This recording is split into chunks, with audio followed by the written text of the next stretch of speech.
parler de communication. Notre secteur est en effet réputé pour communiquer très largement et les stratégies doivent aujourd'hui s'adapter aux nouvelles attentes du consommateur. Aujourd'hui, comment communiquer et quels sont les messages impactants? Pour répondre à ces questions, nous recevons Frédérique Laville-Leroy, directrice marketing d'Essilor France. Bonjour Frédérique. Bonjour, bonjour. Benoît Gobelot, directeur général de l'agence de communication Matinale, sans le E. Sans le E, effectivement. Bonjour Anne-Sophie.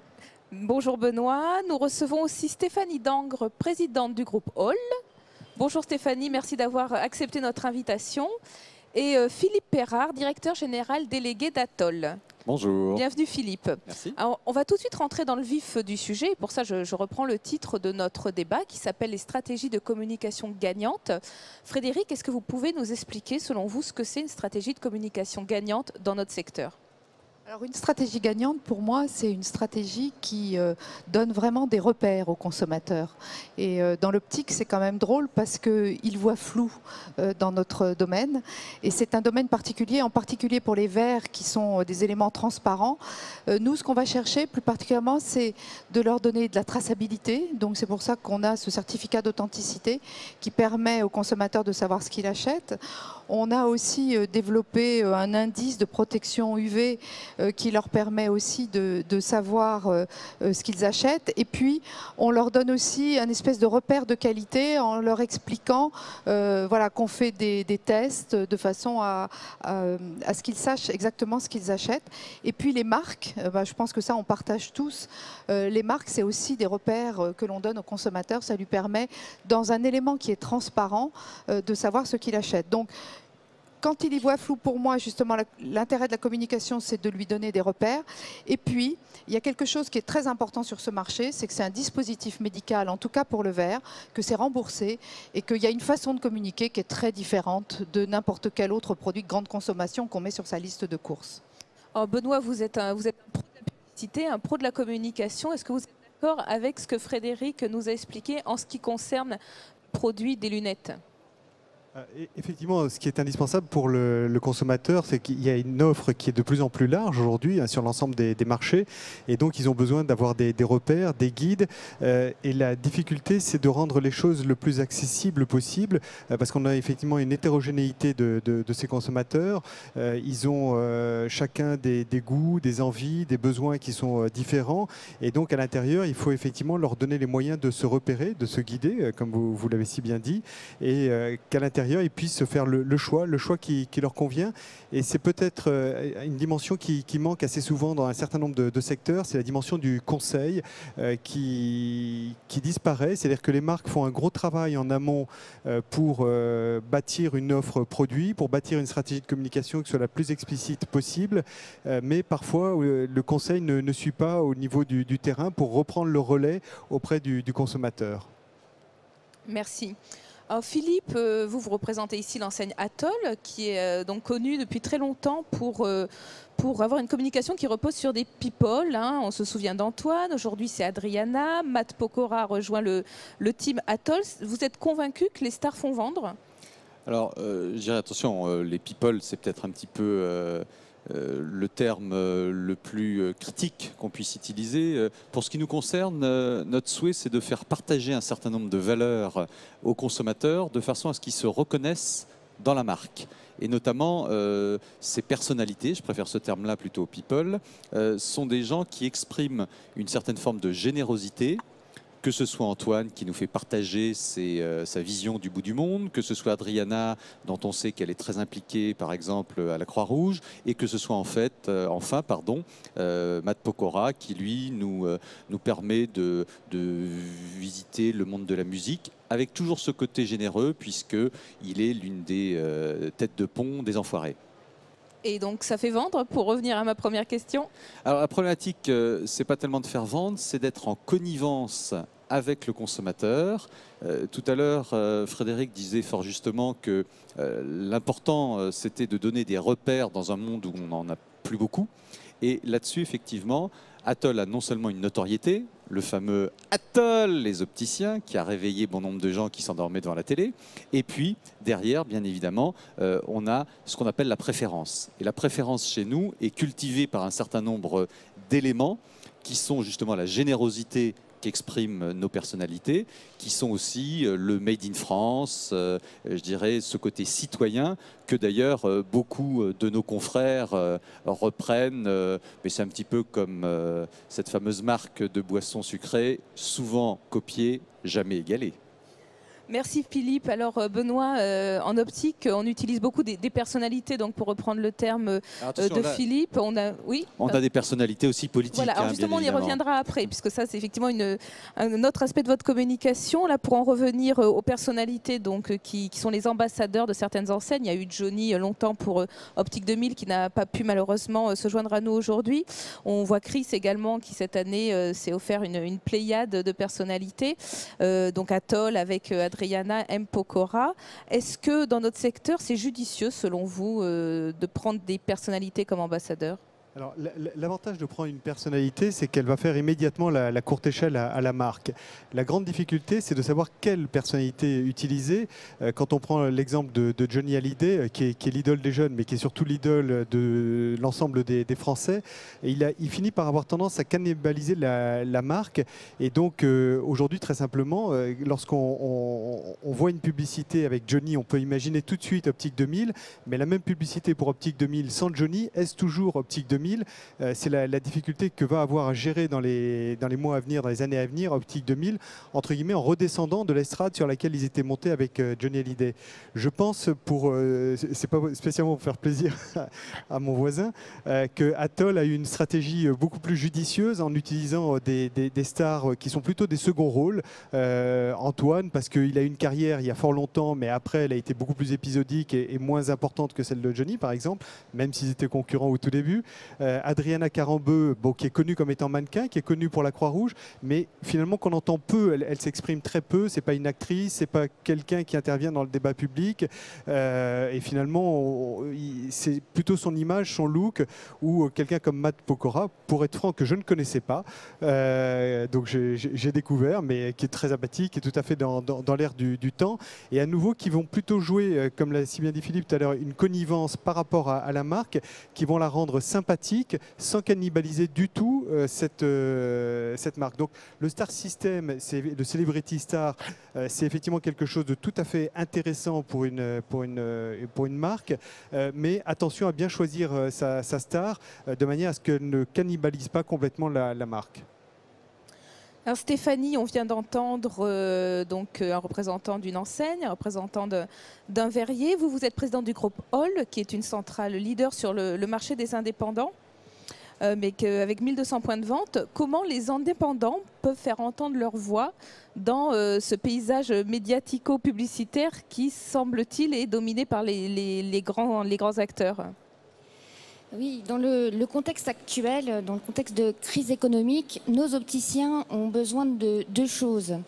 La première chose, ils ont besoin de prix extrêmement compétitifs pour pouvoir défendre leurs marges, et ils ont besoin aussi aujourd'hui de nouveaux clients. Donc ça, c'est un axe qu'on a évidemment énormément travaillé parce qu'on a pris conscience de tous ces éléments. Et donc, concernant effectivement toute la partie prix et compétitivité prix, on a créé des partenariats très forts avec des fournisseurs, de sorte à leur donner les moyens de défendre leur marge par rapport à l'avenir. Surtout aussi, on est convaincu que demain et dès aujourd'hui, il leur faut de nouveaux leviers de croissance. Et ces leviers de croissance, eh bien, ils sont nombreux, mais la communication est effectivement un levier de croissance qui peut s'avérer extrêmement efficace, mais à condition qu'il soit très bien travaillé. Alors nous, notre parti pris, il est simple. Toute notre communication est basée sur le concept de la notoriété positive. La notoriété positive, c'est quoi en deux mots? En deux mots, c'est l'image de marque. L'image de marque, donc c'est ce qui va donner l'envie, c'est ce qui va travailler sur la séduction, et on va associer ça à l'impact. En fait, il faut se rendre compte que sur le marché, quand communiquent, quand les grandes enseignes communiquent, on va avoir des taux de notoriété extrêmement importants, de plus de 60-70%, mais seulement en contrepartie, ça ne va pas dépasser 10-15% de part de marché. Voilà, nous on est parti de ce constat-là et notre volonté c'est d'avoir le meilleur retour sur investissement pour nos opticiens et chaque opticien. Donc on a travaillé cette notoriété positive, on va alterner, on va créer des outils qui vont alterner et combiner à la fois des outils de notoriété et à la fois des outils qui vont générer de l'impact. Voilà, ici quelques exemples. Quelques exemples, oui, que vous pouvez nous commenter s'il vous plaît. Oui, alors ce sont des outils qui sont destinés aux opticiens et extrêmement personnalisés. Toute notre force réside dans la capacité à personnaliser de manière locale au concept du magasin, ce qui va rendre donc le retour sur investissement, le taux de retour beaucoup plus performant. Donc ça, ce sont des outils qui ont beaucoup de contenu, où le contenu est extrêmement travaillé pour justement séduire et donner envie d'aller en magasin. Et ensuite, on va avoir, vous allez le voir dans la diapo suivante, des outils qui sont destinés à être beaucoup plus impactants, où l'opticien va pouvoir choisir ses offres parce que tout est personnalisé et adaptable et choisir d'aller plus ou moins loin dans l'agressivité de son offre. Mais on a toujours un rapport et une relation avec la santé. Quels sont les messages que vous privilégiez? Alors les messages que nous privilégions, en tout cas là où nous, on a d'excellents retours au sein du groupe, ce sont les messages de santé. On va associer, et c'est ça l'enjeu et tout notre travail a été ces derniers temps axé là-dessus, c'est d'associer des slogans pour défendre la santé visuelle, le positionnement de santé de nos opticiens, qui est un positionnement qui correspond très bien aux opticiens indépendants. Et je rejoins évidemment ce que disait Frédéric tout à l'heure par rapport aux axes de communication. Et on a d'excellents retours sur ce type de messages. Donc on verra après comment ça fonctionne pour l'opticien. Benoît, ces messages axés sur la santé visuelle, c'est pertinent aujourd'hui? Alors, tout d'abord, on est dans l'univers de la santé. Quand on est dans l'optique, on est malgré tout déjà dans l'univers de la santé, c'est évident. Je pense que c'est tout à fait judicieux par rapport à la population. C'est-à-dire qu'aujourd'hui, on a une population française qui vieillit. D'ailleurs, c'est très drôle de regarder le discours des opticiens. Il y a une quinzaine d'années, on ne s'adressait quasiment qu'aux enfants, qui étaient des prescripteurs potentiels aussi pour leurs parents. Aujourd'hui, on a tout de même une communication qui est beaucoup plus tournée vers les presbytes, vers ceux que moi j'appelle les happy boomers. Et donc, on remonte. Et eux, c'est plutôt une problématique de santé, tout simplement parce que la vue évolue, connaît un certain nombre de bouleversements. Et en parallèle, il y a aussi d'autres choses qui sont en train de se modifier sur le plan de leur santé.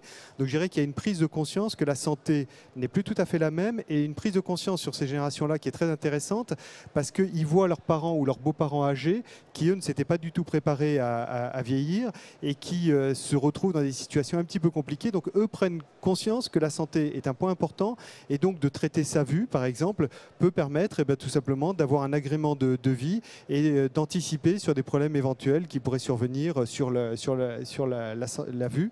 Et donc effectivement cette notion de santé et de professionnel de santé, je pense que c'est un bon axe de communication, me semble-t-il. Oh Philippe, je vous vois acquiescer. Pourtant, est-ce qu'on sent vraiment le message santé visuelle dans vos campagnes? Alors, il me semble qu'effectivement, s'il y a bien un acteur qui déploie ce message de santé visuelle, c'est bien Atoll. Je vous rappelle que nous avons été le seul acteur à mettre en télévision un certain nombre d'offres qui ne portent absolument pas sur le prix. Nous avons, si vous voulez, il y a une dizaine d'années déjà, avec notre partenaire Essilor, lancé les premiers verres, si vous voulez, incassables Trio Junior Airwear, dans une campagne qui était assez amusante. Ensuite, si vous voulez, nous avons effectué aussi le lancement de verres à la mélanine, toujours avec notre partenaire Essilor, pour protéger les yeux des méfaits des UV. Nous avons aussi mené diverses campagnes de prévention, que ce soit à l'occasion des problématiques d'éclipse du soleil. Alors là, nos confrères, eux, vendaient des lunettes pour se protéger les yeux. Pour ce qui nous concerne, on les offrait avec une campagne qui était assez amusante, orchestrée par Antoine. Et enfin, nous avons sensibilisé aussi nos concitoyens aux problématiques de ce qu'on appelle le champ visuel dans la conduite, en inventant une machine qui nous permettait effectivement de mesurer. C'était il y a 2 ans, ça? C'était effectivement il y a 3 ans, très exactement, qui nous a permis effectivement de rappeler que au volant, la vue, c'est la vie. Et depuis, il n'y a rien eu d'autre. Benoît, vous vous souvenez, vous, de ces campagnes dont parle Philippe? Pour être franc, je ne suis pas forcément le meilleur observateur du monde de l'optique.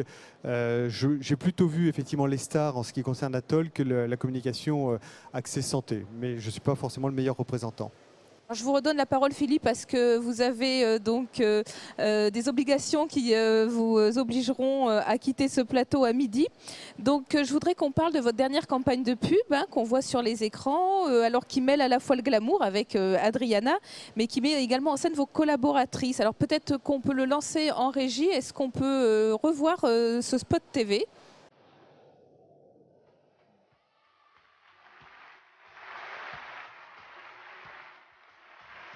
Atoll dédie ce film à toutes les femmes. Celles qui travaillent dans nos ateliers, ici, en France, et qui ont participé à ce qu'est Atoll aujourd'hui. Un grand merci. Merci pour la valeur que vous créez. Merci pour ce savoir-faire. Merci pour cette envie de travail bien fait que nous partageons chaque jour. Un grand merci encore à l'imagination de toutes celles et ceux qui innovent pour Atoll. Merci à toutes celles qui portent nos lunettes personnalisables. Depuis 10 ans, Atoll innove en France pour créer des collections de lunettes et des emplois. Vous êtes belles. Atoll vous aime. Atoll, les opticiens. Créateurs citoyens. Alors là, on ne parle pas de santé visuelle, mais il y a un peu de tout. Il y a du glamour, on voit de la fabrication, on voit vos collaboratrices, il y a de la mode. Quel est le but ? Alors là, c'est vraiment l'aboutissement, je dirais, de ce qu'on veut faire passer au grand public, de ce que notre marque Atoll, je dirais, s'inscrit vraiment dans un développement citoyen. Et c'est vrai que c'est une des premières fois où on voit des ouvrières, des vraies, qui jouent leur rôle. Donc là, je me permets de le souligner et j'en suis extrêmement fier. Vous le savez, ça fait une dizaine d'années que Atoll a mis en place un plan de relocalisation de fabrication de lunettes. Je vois d'ailleurs que nous sommes une fois de plus suivis, imités, et je ne peux que m'en féliciter. Cela démontre très simplement que Atoll, les opticiens aujourd'hui, est le leader incontesté en termes d'idées, puisque, bien évidemment, bon nombre de nos confrères et néanmoins concurrents nous emboîtent le pas. Mais c'est très bien parce que, et justement, je vais devoir vous laisser pour aller passer une commande chez nos amis lunetiers français, ça démontre qu'on peut effectivement tirer le marché vers le haut avec d'excellents produits qui, du coup, permettent, entre la monture Made in France et les verres que nous achetons à notre partenaire Essilor, d'avoir un produit de santé visuelle qui permet de faire en sorte que nos concitoyens aient le meilleur de la technologie aujourd'hui. Et ça, c'est important. Benoît, vous pensez que les consommateurs sont sensibles à ce type de message, de spot TV ? Alors, il y a plusieurs choses. C'est-à-dire que ce qui est assez intéressant dans ce spot, c'est qu'à nouveau, on a une star qui est Adriana Carambeu, mais excepté c'est très bien fait parce qu'elle est plutôt au second plan, je dirais. Elle est plutôt le support des ouvrières, de tout le personnel qu'on voit tout au long du film, plutôt que l'inverse. Et ça, je trouve, la réalisation est très bonne de ce côté-là. Après, sur le Made in France, peut-être qu'ils auraient pu un petit peu accentuer, c'est-à-dire qu'on est sur des images qui sont très soft, très blanches, et donc on a un petit peu on ne montre pas assez, à mon sens, la fabrication en France, parce que sur pas mal de sujets, les marques ont compris ces derniers temps qu'il fallait revenir sur le Made in France. Ça a été tout de même une partie des thèmes de la dernière présidentielle, excepté que les consommateurs, moi dans les études que j'ai, sont assez sceptiques en disant c'est très bien, mais si je prends le cas de l'optique par exemple, les verres, les montures, tout ça c'est fabriqué en Chine, et puis après c'est assemblé en France, on met une vis et donc ça suffit pour mettre Made in France. Et c'est peut-être là où je dirais que la démonstration n'est pas allée jusqu'au bout en montrant effectivement peut-être les locaux de fabrication, voilà, à mon sens. Alors, si je puis juste compléter, effectivement, ce film qui pourtant dure 1 minute, je pense que c'est le film le plus long qu'on ait jamais eu dans le monde de l'optique à ce jour, n'a pas effectivement pour vocation de descendre dans tous les détails, et effectivement, votre analyse est tout à fait juste. En revanche, nous avons tout un tas d'autres moyens de communication, et c'est vrai que les pouvoirs publics, depuis près d'une dizaine d'années, ont toujours été aux côtés d'Atoll pour saluer le travail citoyen que nous menons. D'ailleurs, on va... Oui, Frédéric? Oui, moi, j'avais juste un petit commentaire. On parlait tout à l'heure de santé visuelle, etc., et des gens qui portent des lunettes, qui vieillissent, etc. Et ce que je trouve bien dans ce film, c'est que, au-delà de qu'il est très différent et que Adriana en plus est superbe, c'est qu'on est un peu dans le devoir et dans le plaisir et la raison. Et dans notre métier, on a des verres, c'est plus la santé, c'est la qualité de la vue. Puis on a aussi une façon de détourner cette obligation de porter des lunettes qui sont justement les montures. Et je trouve que dans ce film, il y a à la fois, il faut porter des lunettes et puis ce côté raisonnable et de devoir d'acheter français. Et puis derrière, il y a aussi le plaisir d'être bien dans ses lunettes. Et je pense qu'il faut pas qu'on soit, il faut qu'on soit dans la santé visuelle, mais il faut qu'on arrive aussi à être dans le plaisir. Parce qu'aujourd'hui, on est presbyte à 45 ans, ça veut dire que la moitié de sa vie, on va être presbyte, et à 45 ans, on n'est pas vieux. Donc je pense qu'il faut toujours qu'on ait aussi ces valeurs de plaisir au-delà de la raison. Et nous, sur Varilux, on essaie aussi de montrer une image extrêmement positive, parce qu'à 45 ans, on est aussi en pleine possession de ses moyens et on a plein de projets. Alors Philippe, je vous redonne tout de suite la parole, toujours parce que vous devez nous quitter un peu plus tôt que prévu.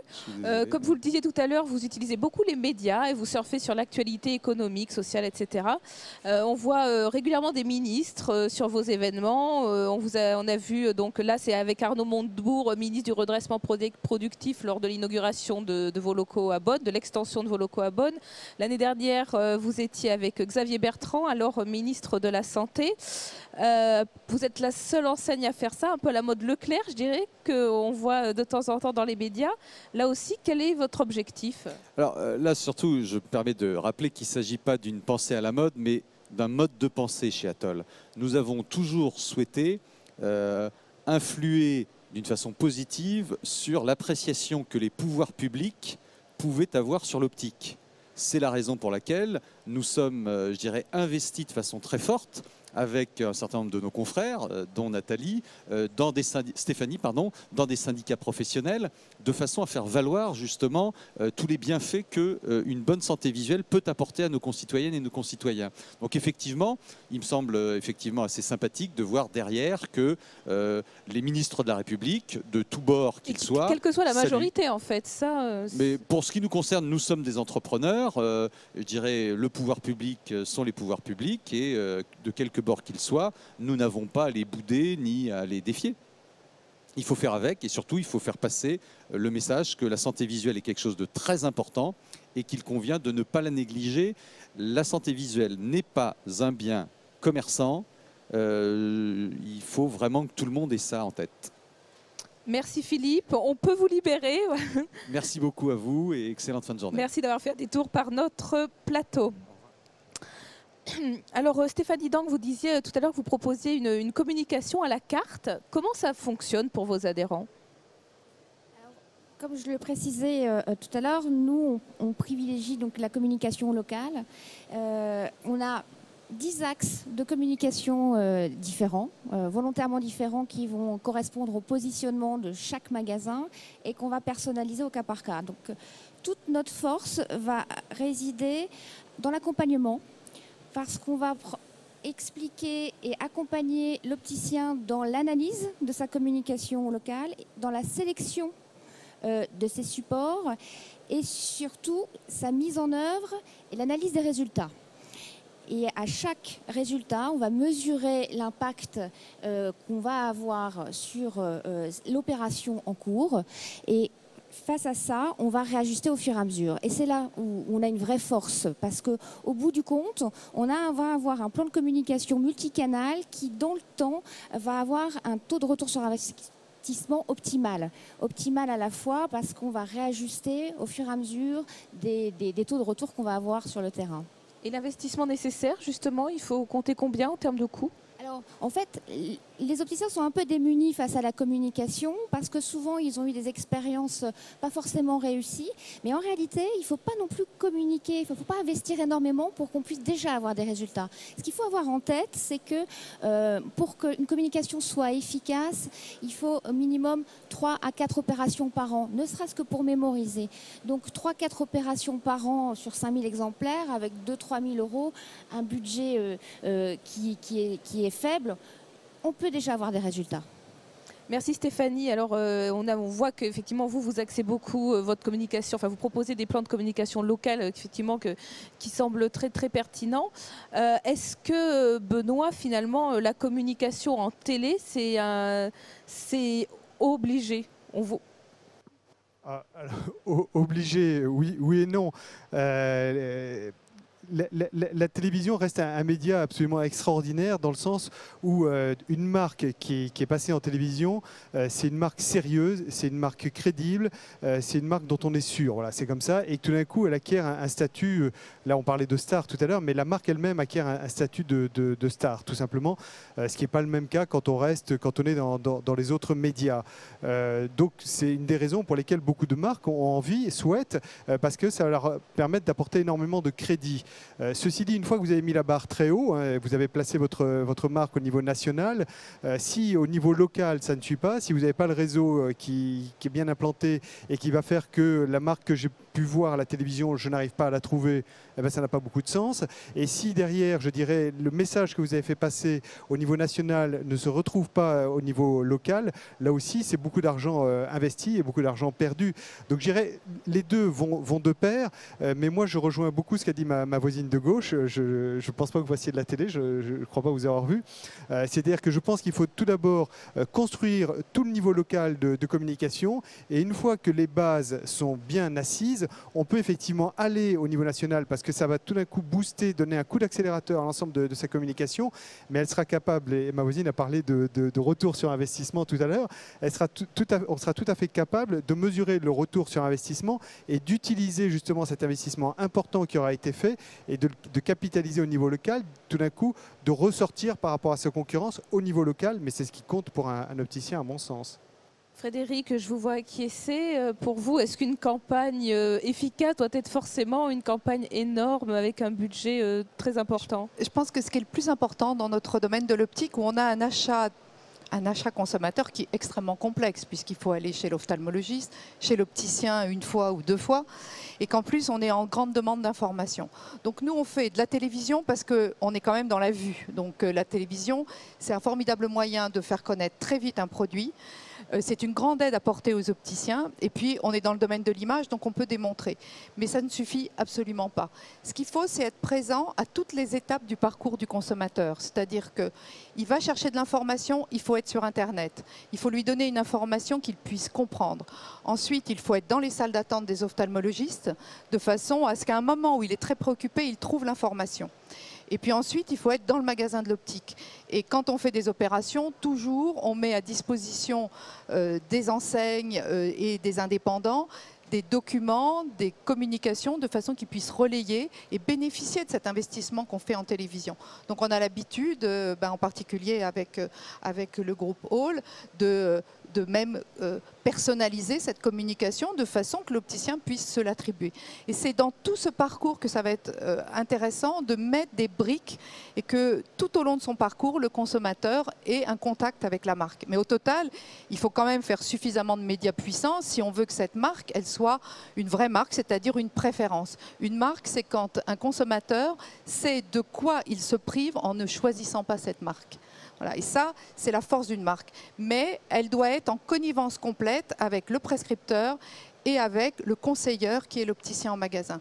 D'ailleurs, c'est comme dans l'industrie pharmaceutique, si vous faites trop de publicité, l'ophtalmologiste considère qu'il n'a plus rien à faire. Vous avez fait votre boulot. Or, nous, ce n'est pas ce qu'on cherche. On est un acteur de la santé visuelle, donc on est partenaire de l'ensemble de la filière optique. Est-ce que vous avez des exemples à nous montrer, notamment sur votre dernier lancement? Alors, on est dans l'actualité, donc on est en train de lancer Varilux S-Series, donc, qui vient d'avoir le Silmo d'or. Donc, toute l'équipe des Silor, de la R&D jusqu'à nos représentants sont très fiers. Et donc, on a un film télévision qui passe en ce moment, donc je vous laisse le découvrir. La révolution pour votre vue. Découvrez le premier verre progressif avec la technologie exclusive Nanoptix. Pour une vision sans limite, quelle que soit la distance, quelle que soit la situation. Demandez à votre opticien Varilux S-Series. Un verre Essilor. Donc on rajoute à ça, bien sûr, alors ça c'est ce que fait notre amie Stéphanie. la communication multicanale, mais nous aussi on fait de la communication multicanale, puisqu'en fait on est sur Internet, on a une page Facebook et on a une application iPad que les opticiens peuvent aussi télécharger dans leur magasin, parce que c'est de la haute technologie. Aujourd'hui les gens ont des tablettes et il faut qu'ils trouvent aussi des éléments de démonstration sur ces sujets-là, mais on a aussi un grand roadshow avec 25 villes, parce qu'il faut qu'on communique aussi vers les opticiens, vers les ophtalmologistes et qu'on partage avec eux toute l'information. Voilà. Voilà donc tout ce qu'on a fait. Donc on est aussi multicanal comme toi Stéphanie. Alors c'est intéressant ce concept de multicanal, Benoît. Est-ce que c'est, je pense que c'est, enfin, on a vu que sur toutes nos émissions que le commerce était aujourd'hui cross-canal, donc on voit que la communication utilise aussi ce multicanal. La communication est là de toute façon pour accompagner le commerce, hein, purement et simplement. Hein. C'est très intéressant d'ailleurs le débat entre un distributeur et un industriel. En ce qui concerne les sealers, effectivement, enfin, vous me reprendrez si je dis une bêtise, mais depuis des années et des années, leur principe c'est d'occuper le terrain. Donc toutes les occasions sont bonnes pour prendre la parole. Ils innovent avec un certain nombre de produits et c'est d'autant plus important. Ce qu'il faut savoir, c'est que dans nos sociétés de consommation, ce qui tire la consommation, c'est avant tout l'innovation. Donc dans chaque secteur, il est fondamental d'innover régulièrement de manière à attirer l'attention du consommateur et justifier effectivement de changer de paire de lunettes par exemple. Et Essilor le fait bien. Et quand vous regardez effectivement les communications des Essilor, ça se termine toujours par le bloc marque qui est très présent. C'est-à-dire qu'à la rigueur, j'ai pas suivi forcément très attentivement le spot publicitaire qui est passé à la télévision, mais la marque est revenue. Elle revient toujours de la même manière. C'est en centrale dans les écrans, si je ne dis pas de bêtises. Et donc, au bout d'un moment, répéter, il en reste toujours quelque chose dans l'esprit du consommateur. Et donc, l'avantage pour Essilor est d'être multicanal, c'est que je vais me retrouver absolument, quels que soient les points de contact, que je prenne de la presse, que je prenne Internet, que j'écoute ma radio, que j'aille sur mon iPhone et ainsi de suite, je vais me trouver effectivement confronté à Essilor, et le jour où mon opticien va me dire est-ce que je vous mets des verres Essilor, là j'ai aucune raison de dire non parce que la marque m'est connue, et donc la vente entre guillemets pour le distributeur elle est faite d'avance. Je dirais que les deux effectivement sont complémentaires et ils ont des intérêts partagés bien compris, et voilà. Mais à nouveau aujourd'hui un consommateur de toute façon il est partout et le commerçant doit être partout par les outils de communication, et donc le multicanal c'est indispensable et nous on le prône systématiquement. Frédéric, oui, je vous écoute. Oui, je voulais dire aussi qu'on a un rôle institutionnel sur le marché, c'est-à-dire qu'à la fois on a de la communication commerciale, mais qu'on est un acteur connu du marché pour arriver aussi à éduquer le marché au sens général, c'est-à-dire qu'on est aussi dans un rôle d'institutionnel pour lequel on a une vraie légitimité pour la filière et aussi pour les porteurs, puisqu'on est la seule marque de verre connue par eux. Et donc, ce qui est important pour nous, c'est aussi de faire évoluer le marché, de donner de l'information en général sur la vue, celle qui manque. Voilà. Et après, bien sûr, on fait aussi notre rôle de faire connaître nos nouveaux produits et nos innovations, ce qui nourrit aussi notre marque. Et l'efficacité, donc, est-ce que vous pouvez la mesurer? Oui, alors quand on fait des campagnes et de manière générale tous les ans, on fait des études pour voir bien sûr la notoriété. Hein, la notoriété, c'est ce qui est le plus important. Donc aujourd'hui, Varilux et Essilor, chacune d'entre elles ont 70% de notoriété assistée. Avec ça, on essaye vraiment de regarder aussi nos points d'image. Donc on est dans la qualité, dans l'innovation, dans la performance. On essaye d'être de plus en plus dans l'humain aussi, d'où l'importance d'avoir une égérie, comme vous l'avez vu dans le film Varilux. On essaye du coup de créer un capital qui crée de la préférence pour le consommateur, mais là aussi, on travaille avec les opticiens et on essaye de leur donner ce capital pour les aider à vendre justement des produits de qualité. Et donc avec ça, on pense que les marques, c'est aussi un élément important pour garder la qualité à ce marché de l'optique, et je pense que c'est important de garder cette qualité. Au 1er janvier 2013, un décret va rentrer en vigueur qui vise à mieux encadrer la publicité sur les dispositifs médicaux. Donc, il fait suite à la loi Mediator. Les produits optiques vont être concernés, même s'ils ont moins de limitations que les médicaments. Et notamment, il y a une nouvelle réglementation qui va s'appliquer, c'est qu'il ne faudra pas assimiler le produit optique, c'est-à-dire les lunettes ou les lentilles, à un produit de consommation. Est-ce que ça va changer quelque chose pour vous? Qu'est-ce que vous pensez de cette nouvelle loi? Pour nous, ça ne change pas grand-chose parce qu'on est quand même beaucoup plus dans le médical que nos amis des enseignes. Donc là, ce qui va changer, par exemple, sur le film, c'est qu'au 1er janvier, on aura une bande défilante avec les mentions légales. Mais jamais on dit que les produits sont vendus en supermarché. Jamais on fait de communication sur la promotion. Ce n'est pas comme une lessive. Donc non, donc clairement, on n'est pas dans ce domaine-là. Et puis je pense qu'il y a un législateur qui a de bonnes raisons et on suivra bien sûr la législation. Donc pour le mois de janvier, on va se préparer à rajouter une bande défilante sur notre film. Voilà. Stéphanie, ce nouveau cadre réglementaire rentre complètement finalement dans votre stratégie de communication puisque vous n'êtes pas du tout axé sur le fait que la lunette est un produit de consommation. Oui, absolument. Puis comme de toute façon on a une communication qui s'adapte à la carte, on peut modifier tranquillement toutes nos communications par rapport à la réglementation. Je vous remercie beaucoup pour votre participation. On a vu que la communication reste un outil essentiel pour capter les clients et on en a beaucoup besoin en ce moment. Il y a dans ce domaine une place pour tous, qu'on soit fabricant, enseigne ou indépendant, notamment grâce aux centrales qui mettent en place des outils à la carte et pertinents.